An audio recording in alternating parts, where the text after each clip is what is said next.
January 1943. A maid at the Hotel New Yorker notices the Do Not Disturb sign on room 3327. It's been there for 2 days. She turns the key. Inside lies the man who invented the 20th century, dying in it, powered by his own creation. Nikola Tesla, dead at 86 in a hotel room he could barely afford. The lights humming in the walls, his. The alternating current flowing through the city, his. Everything but the money. Tonight we're not telling the cartoon super scientist story. Not the simple war of Tesla versus Edison where genius battles greed and loses. Here's what history won't tell you. Edison didn't destroy Tesla. Neither did Morgan or Marconi. They offered him doors, compromises, ways to stay in the game, and at every turn Tesla looked at those doors and chose to walk away. This is about a genius who looked at the world and decided it wasn't worth the effort. A man who could see the future with perfect clarity but was so blinded by that light he couldn't see the people right in front of him, trying to help. If you appreciate history with the propaganda peeled away, consider subscribing and let us know where you're listening from. Now, take a slow, deep breath. Let the static of the modern world fade into something quieter. Listen to the silent hum of a different kind of electricity as we follow the man who saw too much and paid the price for refusing to look away.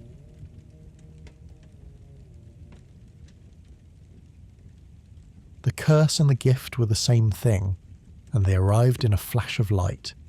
He was a young man in Budapest, 1882, 26 years old, a mind already plagued by visions, by flashes of light that would appear unbidden, blinding him to the world around him. The doctors had no answers, his family worried. Tesla himself had learned only to endure them, these seizures of brilliance that felt more like punishment than blessing. It was late afternoon in the city park, that golden hour when the sun hangs low and everything it touches turns to honey. The air was cold, clear, sharp enough to sting the lungs. Tesla walked beside a friend reciting poetry from memory, because that's what young intellectuals did in 1882. They walked and spoke of higher things. Goethe's Faust, the part where Mephistopheles whispers his temptations. The sun retreats, the day is done and gone, and there it hastens, new life to waken. Tesla never finished the stanza. It didn't come to him gently, it attacked him. A blinding white light that erased the park, erased the sun, erased his friend walking beside him. Not darkness, the opposite of darkness. A light so pure and complete it became its own kind of blindness. And in that light he saw it. Not an idea, not a concept, not a crude sketch waiting to be refined. He saw the thing itself, the alternating current induction motor, complete, perfect, fully formed, a jewel of copper and steel spinning in the void of his mind, its magnetic fields rotating in precise, elegant harmony. No brushes, no commutator, no parts to wear out or spark or fail. Just pure, continuous, rotating power. His friend noticed him stop walking, noticed him stagger, watched as Tesla fell to his knees in the cold grass, grabbing for a stick, any stick, his hands moving with the frantic precision of a man possessed. He began drawing in the dirt, diagrams, equations, measurements. His fingers moved faster than thought, transcribing what his mind could see with perfect clarity. His friend thought he was having a seizure, and in a way he was. This was his gift, his curse, his mental blueprint.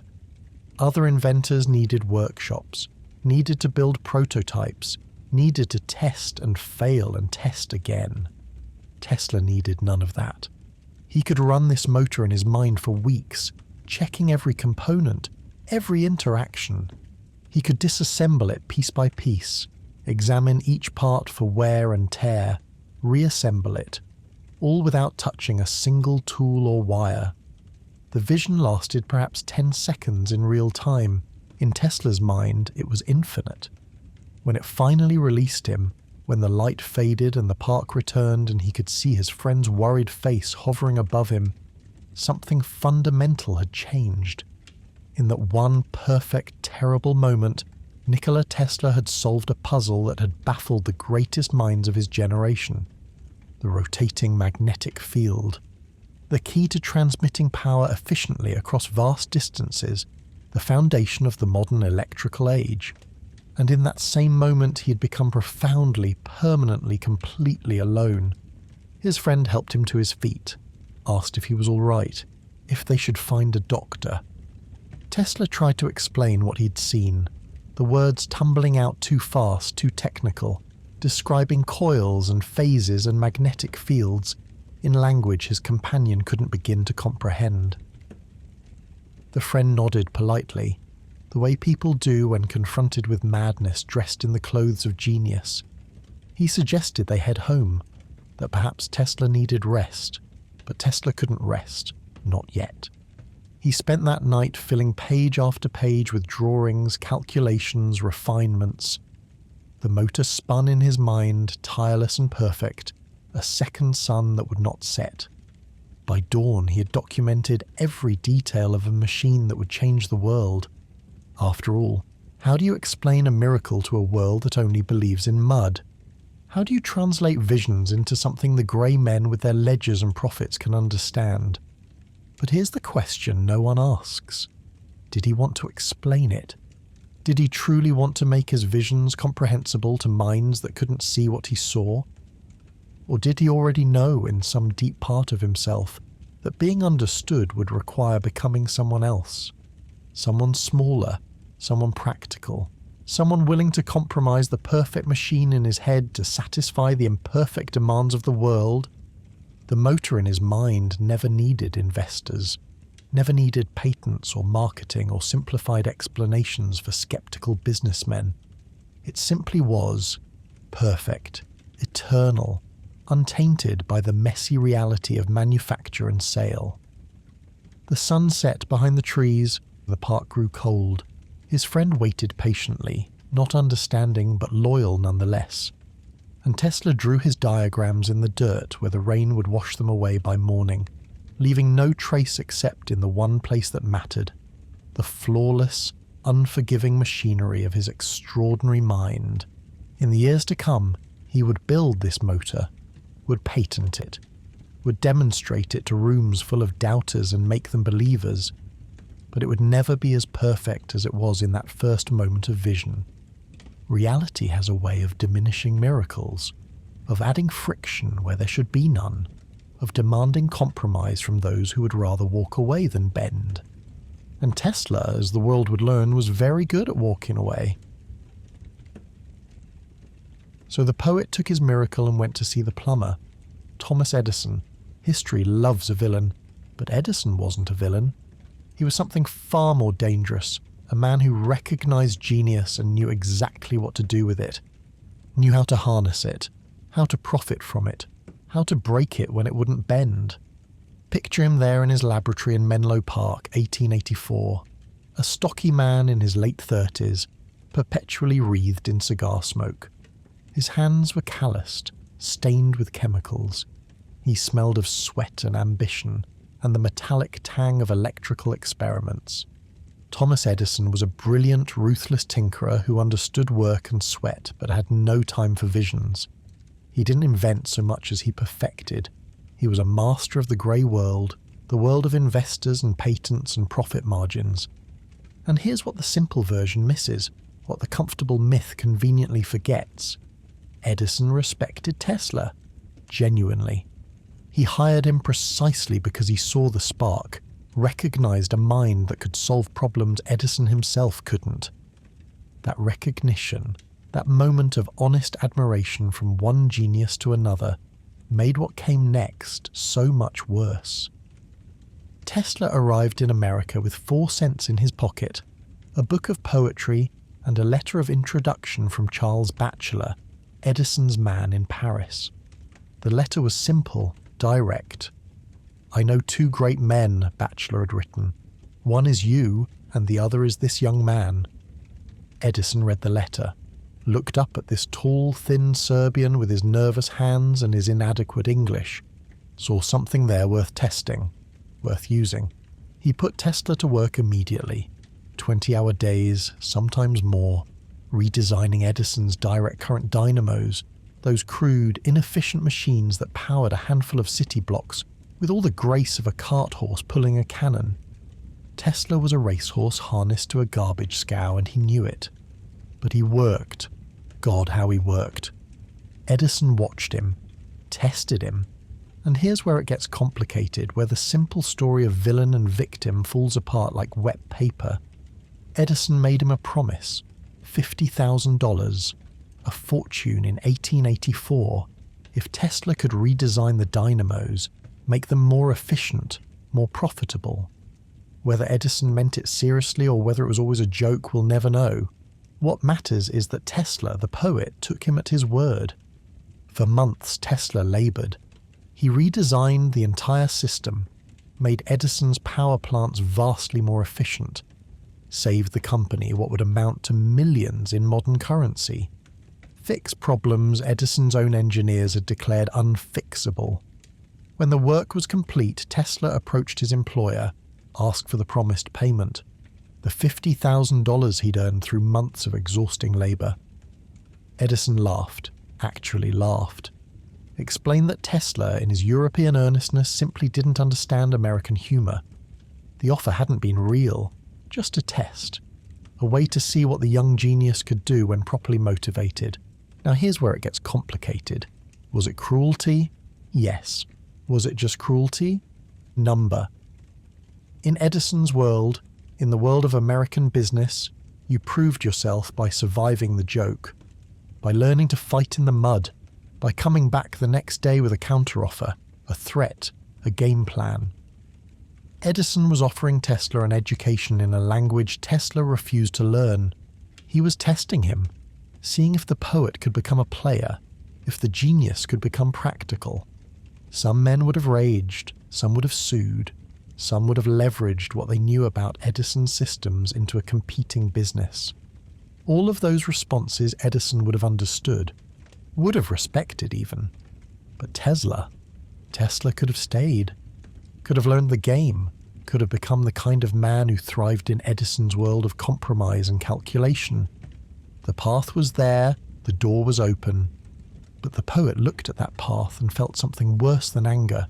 He felt disgust. It wasn't about the money. Tesla didn't care about money, not really. It was the insult, the realization that to survive in Edison's world, to succeed in that grey landscape of practical men making practical compromises, he would have to become Edison. Would have to learn to lie with a smile, to treat genius as just another commodity to be bought and sold and joked about. And he chose, mind you, to walk away rather than bend, so he left. Resigned immediately, walked out of the laboratory and into the New York streets with his pride intact and his pockets empty. Not destroyed, not defeated, choosing purity over pragmatism, choosing isolation over compromise. Edison didn't destroy Tesla. Tesla destroyed the version of himself that could have worked with Edison. And he did it with his eyes open, fully aware of what he was giving up. Did it with something that looked like nobility but might have been pride, or perhaps both. Perhaps they're the same thing, seen from different angles. The first door closed, from the inside, by Tesla's own hand. And Edison? Edison went back to his dynamos, his direct current, his practical empire of mud and profit. He shrugged and moved on because in his world, men who couldn't play the game simply didn't matter. He'd tested the poet, and the poet had failed. Not failed at engineering, failed at being the kind of man who could survive in the grey world. Two kinds of genius, two incompatible worldviews, and the first of many moments where Nikola Tesla would be offered a chance to compromise his vision for success, and would choose to walk away instead. The streetlights of New York flickered that night, Edison's direct current struggling to push power through copper wires, losing energy to resistance and heat. Somewhere in those streets walked a man who knew how to fix it all, who had seen the solution complete and perfect in a flash of light in a Budapest park. But to implement that solution, he would need what he'd just walked away from: capital, connections, the willingness to play the game. The tragedy was already in motion. The poet had chosen his path, and the world, in its grey and practical way, would make him pay for that choice, again and again and again. The poet found a new partner, a different kind of man, not a plumber this time, a businessman, but a particular type, the rare kind who could see beyond the next quarter's profits to something larger. George Westinghouse, a bear of a man with a magnificent beard that made him look like a frontier prophet, which in a way, he was. Picture him in his Pittsburgh office, 1888, surrounded by blueprints and patent applications and the organised chaos of a man building an empire. He smelled of pipe tobacco and machine oil. His hands, when he shook yours, were strong enough to bend horseshoes, but unlike Edison, unlike so many of the practical men, Westinghouse knew how to listen. He'd made his first fortune with railway air brakes, a simple, elegant solution to a deadly problem. He understood that the right invention at the right time could change everything. And when he heard about Tesla's alternating current system, about a motor with no brushes or commutator, about a way to transmit power across hundreds of miles with minimal loss, he understood what he was looking at. The future. They met in Tesla's small laboratory on Liberty Street. Tesla demonstrated the motor, the polyphase system, the rotating magnetic field. Westinghouse watched in silence, his engineer's mind calculating, understanding. When the demonstration ended, he extended his hand, made an offer, cash, stock and royalties to $2.50 per horsepower of AC electricity sold. If Tesla kept that contract, if AC became the standard, as both men knew it would, Tesla would have become one of the wealthiest men in history. Billions in modern currency. But first, they had to win the war. Edison didn't fight fair. He fought in the mud, staging gruesome public demonstrations, electrocuting animals, lobbying to make AC the current of execution in the new electric chair, calling it Westinghousing someone. He understood that public fear mattered more than technical superiority. This was the grey world Tesla was up against. A poet in a knife fight with a man who knew that perception could kill a superior technology before it ever reached the market. But Westinghouse had something Edison didn't. He had the World's Columbian Exposition in Chicago, 1893. The fair was meant to celebrate the 400th anniversary of Columbus's arrival in the New World. It would be the greatest spectacle America had ever produced, and the contract to light it, to illuminate the White City as it was called, that contract went to the lowest bidder. Westinghouse underbid Edison by over $1 million, won the contract, and Tesla's AC system would light the fair. The night of the grand opening arrived with all the weight of destiny. 400,000 people crowded the fairgrounds as darkness fell. The White City, that vast collection of neoclassical buildings surrounding the Great Basin, sat in shadow.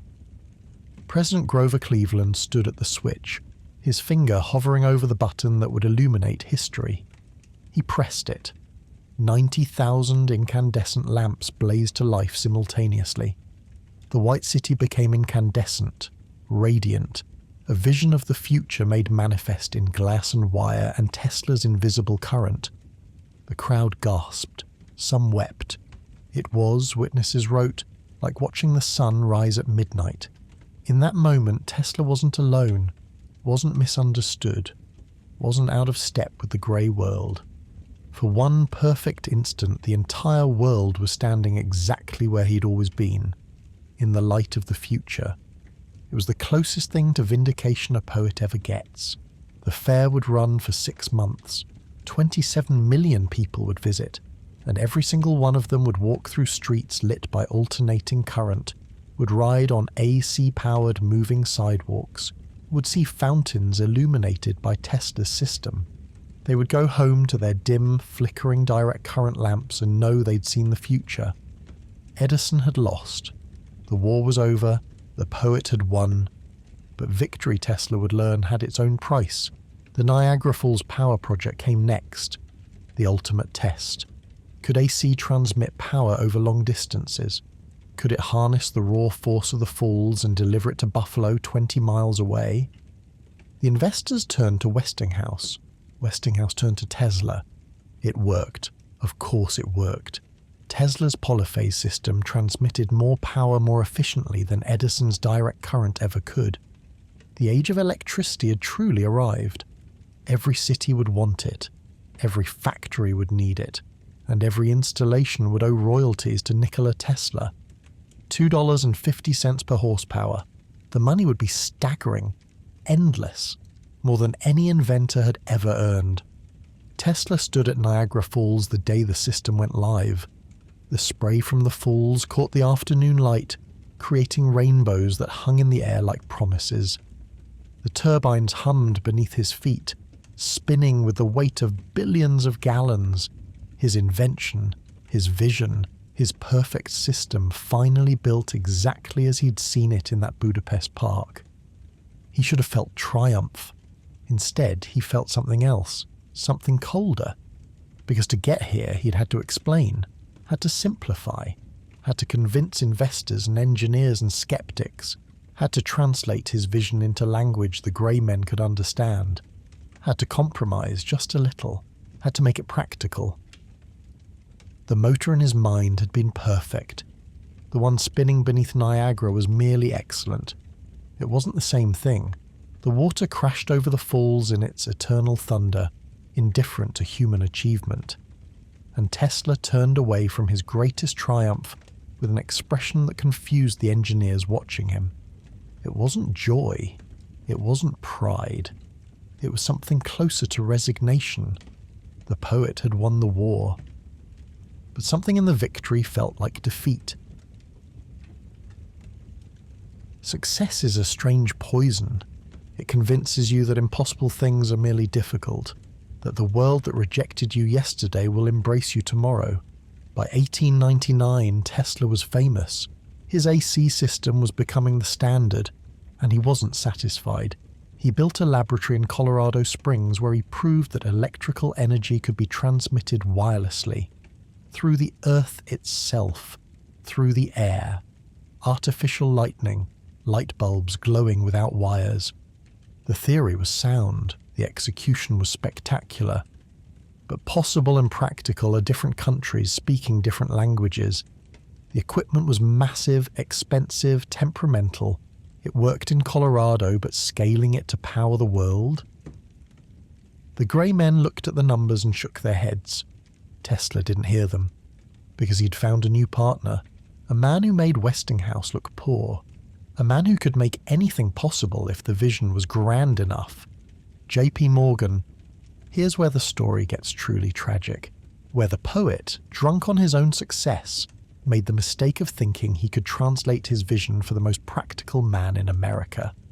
Tesla pitched Morgan on a worldwide wireless system, a tower on Long Island at Wardenclyffe that would transmit messages across the Atlantic, compete with Marconi's crude radio telegraph, connect the world.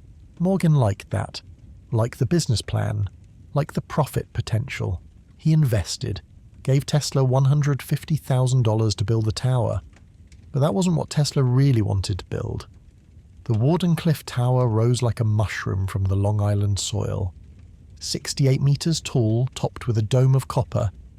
But beneath the ground, that's where Tesla's true vision lived. A network of iron pipes driven deep into the earth.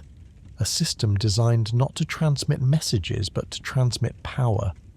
Free electrical energy, available to anyone, anywhere, pulled from the air itself. Here's where Tesla made his fatal error. His magnificent, prideful, ultimately self-destructive error. He couldn't maintain the lie. He'd pitched Morgan on telegraphy, a business, a way to make money. But what Tesla was really building was a revolution, a system that would make power companies obsolete, that would give electricity away for free, that would not incidentally make it impossible to meter usage, impossible to charge customers, impossible to profit.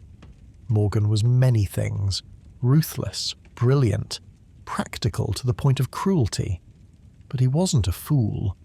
When he realized what Tesla was actually building, when he understood that this wasn't a competitor to Marconi, but a threat to every power company Morgan owned, he did what any rational investor would do. He pulled the funding, immediately, completely.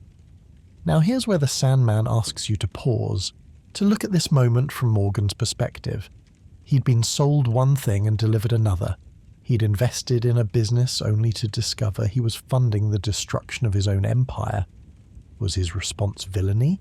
Or was it simply the rational action of a man who'd been bait and switched by a genius who couldn't bring himself to lie? Tesla could have pivoted, could have apologized, could have offered to build the telegraphy system Morgan had actually paid for, could have kept the wireless power dream alive by building it slowly, secretly, after establishing the commercial success of the messaging system. But that would have required compromise, would have required becoming someone who could lie to an investor's face, who could separate his true vision from his pitch, who could play the long game. The poet looked at that path and walked away instead. He tried to find other investors, sent letters, made demonstrations, explained his vision to anyone who would listen. But Morgan's withdrawal had poisoned the well. Other investors saw the great J.P. Morgan abandon the project and drew the obvious conclusion that Tesla's vision wasn't viable, that the numbers didn't work, that the poet had finally flown too close to the sun. The Wardenclyffe Tower stood incomplete, a monument to hubris, a testament to the distance between vision and reality. The copper dome tarnished in the salt air. The underground pipes rusted. The laboratory fell silent. In 1917, the tower was dynamited, sold for scrap to pay Tesla's debts. The explosion could be heard for miles, a final thunderclap of dreams deferred and visions abandoned. But here's the thing the simple story misses, the part that's crucial to understanding. Tesla chose this. He could have built what Morgan wanted, could have made his fortune and kept his investors happy, could have compromised his vision just enough to maintain the funding that would let him continue his work. Instead, he confessed.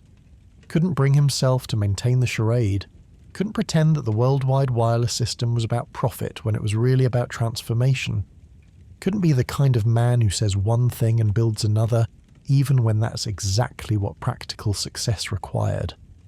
Think about what he was attempting, not an improvement, a revolution, to give the world free energy, to make power as available as air. It was impossible, it was impractical, it was magnificent, and for one brief shining moment while that tower rose against the Long Island sky, it was almost real.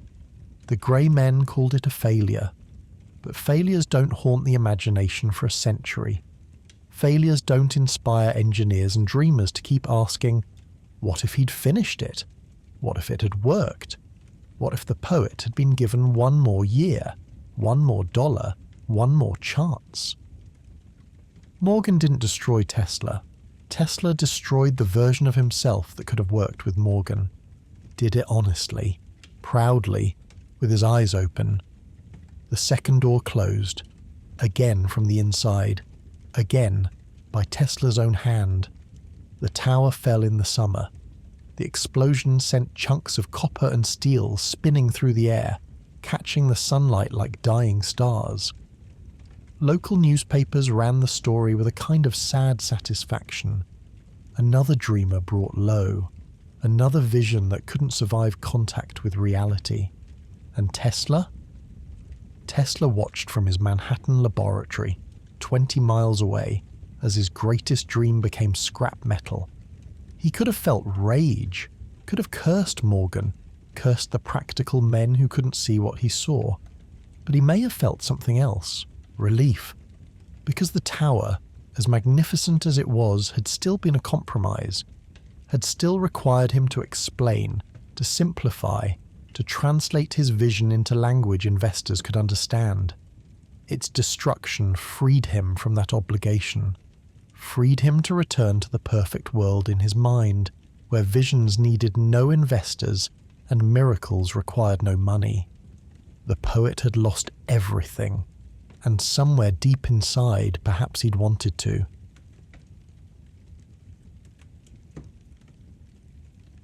Let's talk about the price of genius, the real price. Not the romantic story of poverty and rejection, but the actual daily cost of being Nikola Tesla. The stack of napkins had to be exactly 18. No more, no less. A number divisible by 3, which was itself divisible by 3. The symmetry mattered. The order mattered. If a waiter brought 17 or 19, if the stack was uneven or incomplete, Tesla couldn't eat. Would sit in the dining room of the Waldorf Astoria, surrounded by Manhattan's elite, unable to take a bite until the count was correct. 18 napkins to polish already gleaming silver, to wipe crystal that sparkled with perfection. Not because they were dirty, they never were, but because the ritual mattered, because his mind demanded it, because the same obsessive precision that let him design electrical systems in his head without a single error also required him to circle a city block 3 times before entering a building.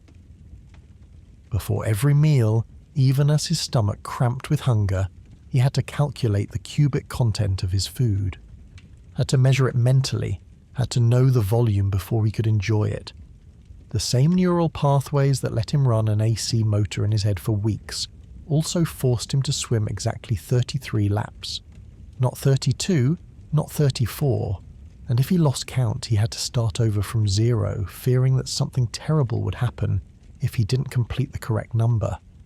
He refused to shake hands, wore gloves even in summer, had revulsions to human hair, pearl earrings, round objects, each triggering unnamed dread. His hotel rooms had to be divisible by 3. At the New Yorker he settled in room 3327.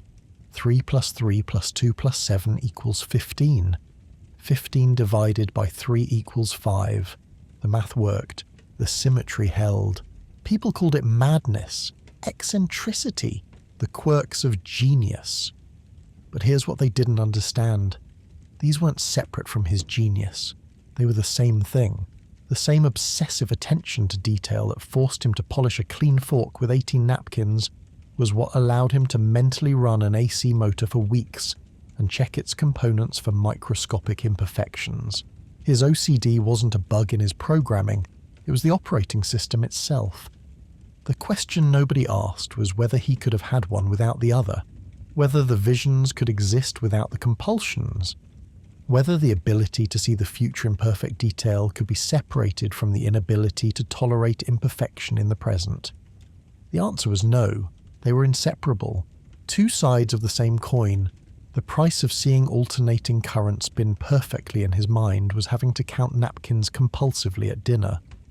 The gift of translating infinity into mathematics came with the curse of needing the world to follow rules it couldn't and wouldn't obey. And here's the truly tragic part. Tesla knew this. Knew that his mind was both his greatest asset and his most profound disability. Knew that the same internal machinery that made him invaluable also made him impossible. Made him unemployable, unmanageable, ultimately alone. The same obsessive attention that made social gatherings torture made him capable of mentally testing thousands of configurations until he found the perfect one. His curse was his superpower, and he knew it. That's why he refused the doctors, because to dull the madness might dull the magic. He could have tried to change, could have sought help, could have forced himself to compromise with his compulsions the way he refused to compromise with his visions. But to do so would mean quieting the very mechanisms that made him Tesla, would mean dulling the precision that let him see the future, would mean becoming someone else, someone less, someone ordinary. So he chose to live with the tyranny, chose to accept the prison of ritual and compulsion as the price of maintaining his extraordinary vision. Made his peace with the 18 napkins and the 33 laps and the rooms divisible by 3.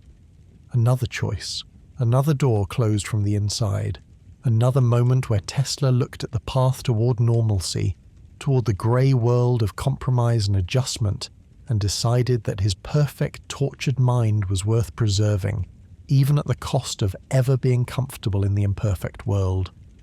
The waiters at the Waldorf Astoria learned his routines, would bring the 18 napkins without being asked, would watch as he polished the silver with his gloved hands, his movements precise as clockwork, his mind counting each stroke, each motion, each repetition. Would see him finally begin eating, his body rigid with the effort of maintaining control. They pitied him, perhaps, or thought him strange, but they didn't understand that they were watching a man pay the price of genius in real time, that every compulsive gesture, every ritual, every moment of obsessive precision was the tax he paid for the ability to hold infinity in his mind, that the same brain that had invented the 20th century couldn't tolerate a stack of 17 napkins, that perfection in vision required perfection in everything, and the world in its grey and messy way could never be perfect enough. The thing about rejection is that it teaches you who you really are. Some men learn to adapt, to soften their edges, to find the middle ground between their vision and the world's tolerance. Tesla learned the opposite lesson. He learned that he was right to walk away.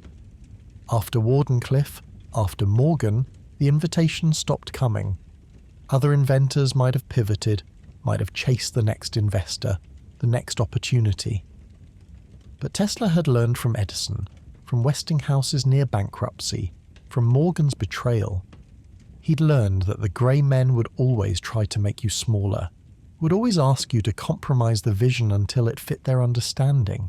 And he'd learned that he couldn't do it, couldn't maintain the lie, couldn't be the kind of man who promised one thing and delivered another, even when survival depended on it.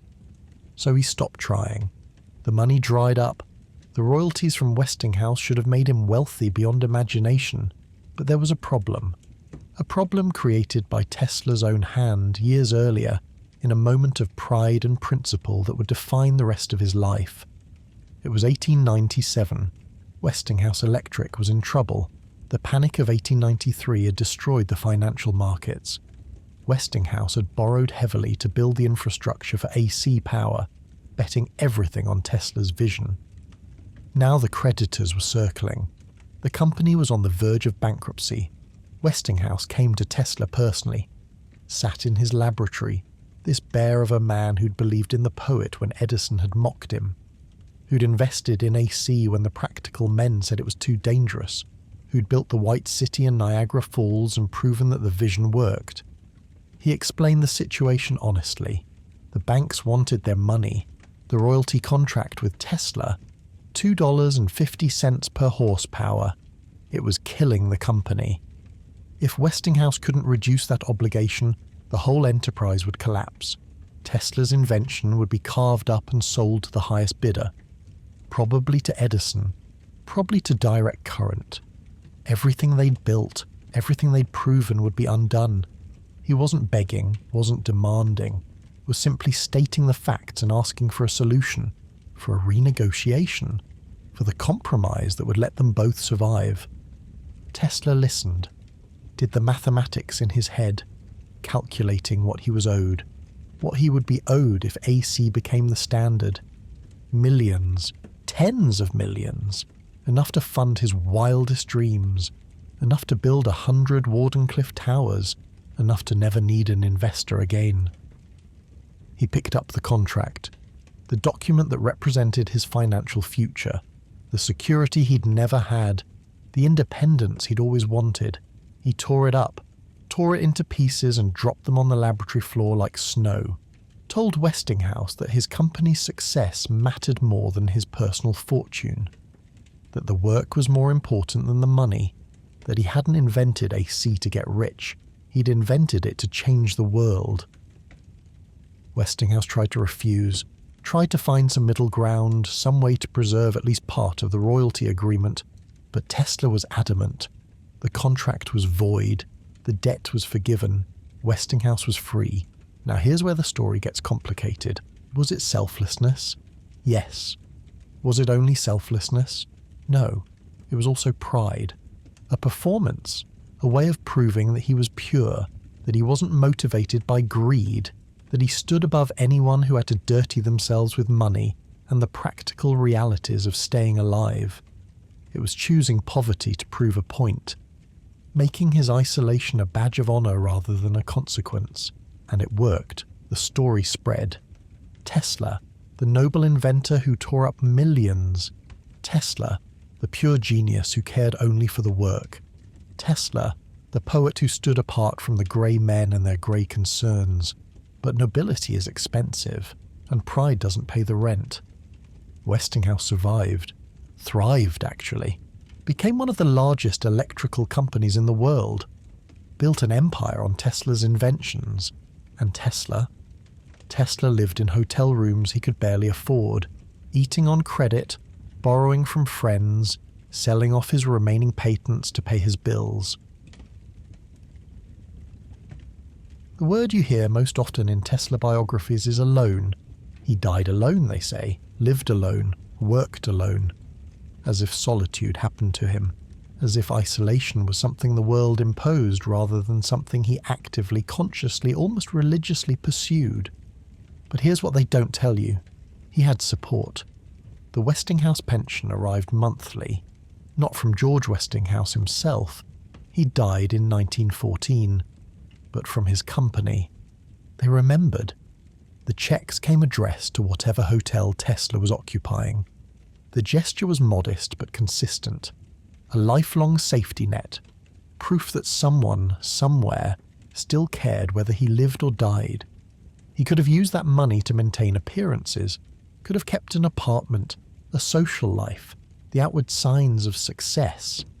Instead, he moved into the Hotel New Yorker and took up residence in room 3327.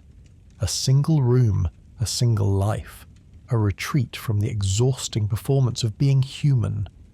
Because that's what every social interaction had become, a performance, a translation. Every conversation required him to pretend the world made sense when he could see, with perfect clarity, all the ways it didn't. Every dinner party required him to suppress his compulsions, to smile politely when someone used the wrong number of something, to act as if human touch didn't fill him with crawling dread. He was exhausted, not from poverty, not from failure, from the simple, relentless effort of pretending to be normal for 60 years. So he stopped. He chose the pigeons instead. There's a white pigeon that appears in all the late biographies, injured, alone, flying into his window at the New Yorker as if summoned. Tesla nursed it back to health, built it a nest, spent thousands of dollars on special seed, on veterinarians, on care. Money he barely had.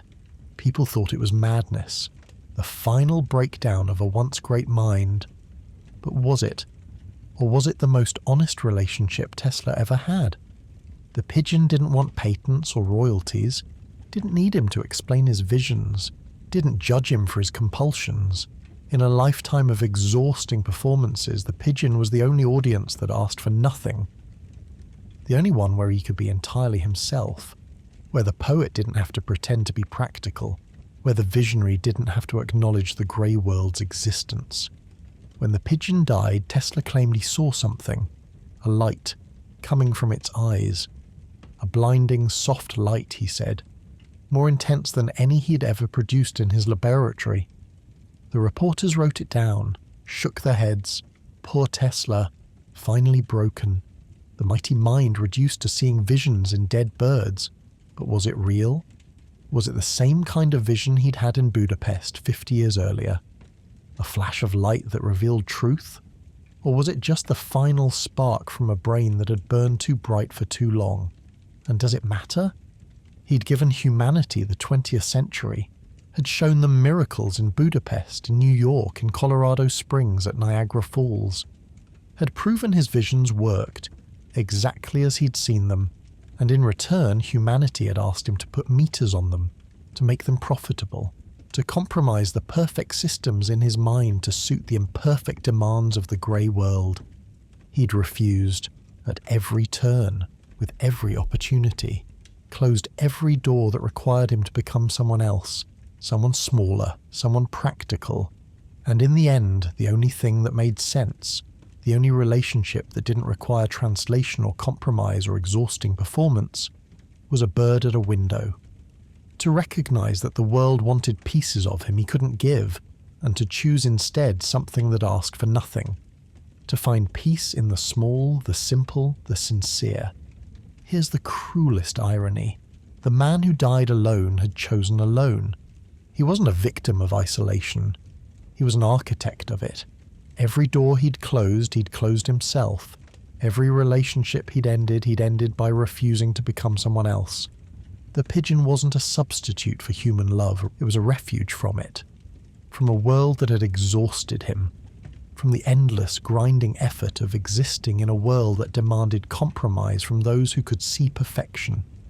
And in that quiet hotel room, with his rituals and his pigeons and his dreams of systems no one would fund and visions no one would understand, Nikola Tesla finally found what he'd been looking for his entire life. A world where he didn't have to explain himself. A world where his genius didn't require translation. A world of his own making. The pigeon's body lay wrapped in silk in a box under his bed. The light from its eyes, real or imagined, had faded. The room was quiet except for the hum of electricity in the walls. His electricity, his current, his invisible, eternal, perfect system, powering the city that had forgotten him. And Tesla sat in his chair, impossibly thin, impossibly alone, and smiled. Because he'd won, in the way that mattered to him, the only way that had ever mattered. The world hadn't understood him, but he'd never asked it to. He'd shown them the future, and they'd built it exactly as he'd designed. And if they didn't remember his name, if they didn't honor his sacrifice, if they reduced his story to a simple war between inventors where the wrong man won, well, that was the grey world's problem, not his.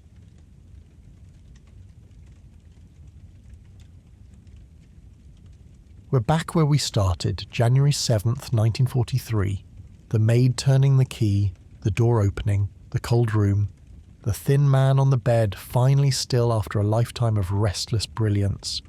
History loves to paint a villain, an Edison who stole credit, a Morgan who strangled dreams, a Marconi who profited from stolen designs, men who destroyed the genius, who crushed the poet beneath the weight of their practical ambitions. But the man in room 3327 wasn't destroyed by other men. He destroyed the versions of himself that could have survived them. He was offered Edison's world and walked away. Was offered Westinghouse's wealth and tore it up. Was offered Morgan's empire and confessed the truth. At every turn he was given a door, a compromise, a way to stay in the game, and at every turn he chose the other path. The harder path, the path that required the world to meet him rather than bending to meet it. Was that nobility, or was that pride? The Sandman doesn't know. Perhaps it was both. Perhaps they're the same thing, just seen from different angles, different distances, different degrees of sympathy. What's certain is this. As he lay there in that cold room, the man who died penniless was surrounded by his life's work. The lights of the Hotel New Yorker, the lights of Manhattan, the lights of the world, all pulsing with the alternating current he'd seen in a flash of light in a Budapest park 60 years earlier. Every light bulb, every motor, every hum of electricity in the walls, his, a quiet, invisible victory. The poet had lost every battle with every grey man he'd ever met, but he'd won the war. The grey men thought they'd won because they had the money, but money doesn't power cities, vision does. And every time someone cursed Edison's name in the dark when the DC system failed, every time an engineer looked at AC motors and marvelled at their elegance, every time the world built itself exactly as Tesla had foreseen, that was the real victory. The invisible kind, the permanent kind. His rent in those final years had been paid by Westinghouse's checks, that modest consulting fee, that pension written into the corporate budget by practical men who understood debt, even the debts that couldn't be calculated in ledgers. The plumber and the poet still connected, still circling each other, even at the end. Was it guilt, gratitude, obligation? Probably all three. The grey world's way of acknowledging that some geniuses, some visions, some acts of brilliance deserved recognition, even when they couldn't be profitably exploited. Nikola Tesla wasn't a failure. He was a man who refused to succeed on anyone's terms but his own, who saw a world that wasn't ready for him, and instead of changing his vision, simply waited for the world to catch up. He's still waiting, but he's not waiting alone, because every time you flip a light switch, every time you charge your phone, every time you benefit from the invisible miracle of alternating current, you're standing in his light, the light he refused to dim, the light he refused to compromise, the light he refused to sell, even when selling it would have made him the richest man who ever lived. The man who saw the future was left with nothing, not because he was defeated, but because he was undefeated, because he refused at every turn to become someone else, someone smaller, someone practical. And in the silence of that hotel room, with the steady hum of his current in the walls, with the memory of one white pigeon at the window, with the knowledge that his light would outlive every man who had ever doubted him, he finally found his peace, a peace he'd chosen, a solitude he'd earned, an isolation he'd built with his own two hands. The maid stood in the doorway, one hand on the light switch. The electricity flowed through the walls, Tesla's system powering the lamp, illuminating the thin figure on the bed. She didn't know who he was, didn't know that the light itself was his invention, didn't know that the entire 20th century had been born in this man's extraordinary mind. She just knew he'd been quiet for too long, and so the world discovered what Tesla had always known, that genius can't save you from death, that visions can't keep you warm, that all the perfect systems in all the perfect minds eventually fall silent, leaving only the work behind. But what work it was. So settle in. Let the lights of your world dim. Let the hum of electricity fade into silence. And sleep in the glow of a light that refused to go out, even when the world asked it to, even when compromise would have been easier, even when everyone said it was impossible. The poet had his way, the grey men have their world, and the light, that perfect, invisible, impossible light, burns on forever.